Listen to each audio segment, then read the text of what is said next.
Bill Russell. Bill Russell, you might have heard his name. He's an NBA legend. There's a lot of accolades on this list up here, right? NBA champion 11 times, most valuable player 5 times, NBA All-Star 12 times. You know the list. You've seen this list. It's not new. I mean, anytime you go into the NBA legends, he's mentioned, right? And he's the most accomplished when it comes to winning.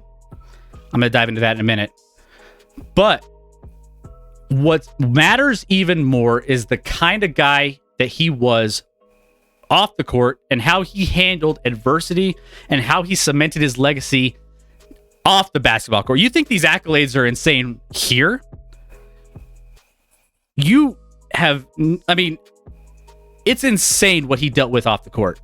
A man accomplished everything that he did with poise, patience, the leader on the floor, despite racism, despite outright hatred endured in some cities. Even at home, like even in Boston, he battled through. He preserved, he broke barriers, and he personified greatness when it came to just being a black player in a league that really challenged him personally, professionally, top to bottom. I mean, Celtics legacy, right? He's the number one athlete to put on a Boston uniform. That's not even a question. He's the greatest Celtic of all time. He wore that number 6. Anyone who's ever worn number 6 outside of that, Julius Erving to LeBron James, always associated with Russell, right? I mean, number 6 is iconic. And he's just, there's nothing about him that you don't look at and you're just like, I love what this guy stands for.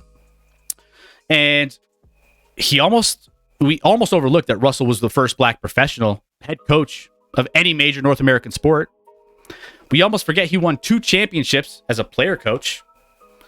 We almost forget that he made a smooth transition into television and, despite, all the adversity, he should never forget the personified class and grace and perseverance in time when black achievement was notoriously difficult. He had a difficult relationship with Boston and everywhere else that he traveled. He withstood so much criticism and adversity outside of the organization that he never felt welcome anywhere he went. Boston tried to repay its debt to Russell when the Celtics retired his number, and he didn't want to go to the ceremony even. The city gave him a statue. They treated him regally each time he stepped foot in the Garden. And one would hope that he would eventually forgive the city that he actually thrived and earned all that he earned. Boston, right?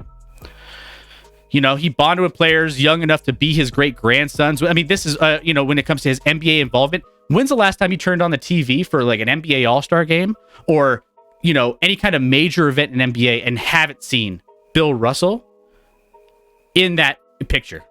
He's always available to be a face for the NBA. He's that spokesman for the NBA. He bonded with players young, Carmelo and Tim Duncan and Kevin Garnett, all these guys that he just he's a journeyman when it comes to the history of the game. He appeared at the first Celtics-Lakers game after the tragedy with Kobe Bryant, wearing a Kobe jersey. He was there. He gave the finger to Charles Barkley and Kareem Abdul-Jabbar at the NBA Awards. He had the right to do that, and it was accepted. Who doesn't like when Bill Russell does something like, you gotta love the guy, right? His buddy Wilt Chamberlain, there at his funeral, giving the eulogy. He is absolutely just the epitome of class and how he went about his business, but he never forgot all the trials and tribulations he went through, and he just changed the way just culture of the NBA is what it is today. You take a look at all of these accolades, and they're absolutely and this doesn't even come close to what he did outside of the game, for the black community, for paving that path. We lost a legend today, and that's why it matters. because of what he stood for and what he accomplished. It's all